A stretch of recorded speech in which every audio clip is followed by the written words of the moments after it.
बड़े का नाम सीत और छोटे का नाम बसंत था। एक दिन दोनों बच्चे गेंद खेल रहे थे। उनकी अचानक उनकी गेंद रानी को जा लगी। रानी को बड़ा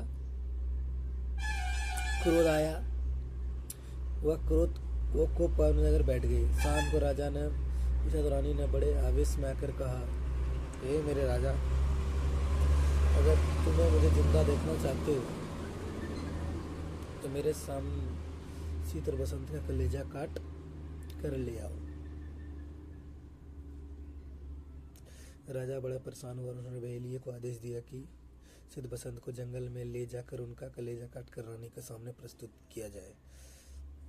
बहेलिये बसंत को जंगल में ले गए तो शीत बसंत ने करते हुए कहा, ओ हम पर बहेलिये, हम पर दया करो कि हमारे गले के सोने का हार है, इन्हें ले लो और हमें जिंदा छोड़ दो। उनसे बहेलिये ने कहा, अरे इन्हें मारने के बाद ये हार हमारा ही हो जाएगा।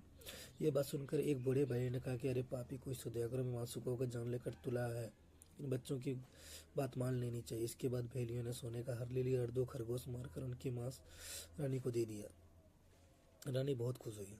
जंगल में शीत बसंत अकेले हो गए। चारों तरफ जंगल ही जंगल, भूख से उनका बुरा हाल था। शीत ने बसंत ने डांट से बांधते हुए कहा, मेरे भाई, तुम इस पेड़ के नीचे इंतजार करो, मैं वापस किसी गांव से खाना लेकर के आता हूँ। इतना कहकर शीत पेड़ के नीचे बसंत अकेला छोड़कर भोजन की तलाश में बहुत दूर जाने पर एक गांव देखा।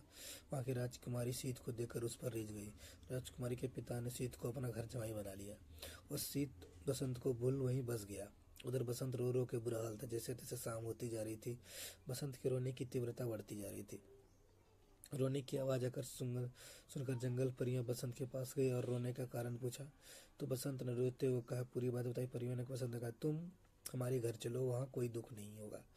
ये कहकर परियां बसंत को अपने साथ ले गई और बसंत के बड़े ठाठ बड़े नौकरों से भर सोने महल में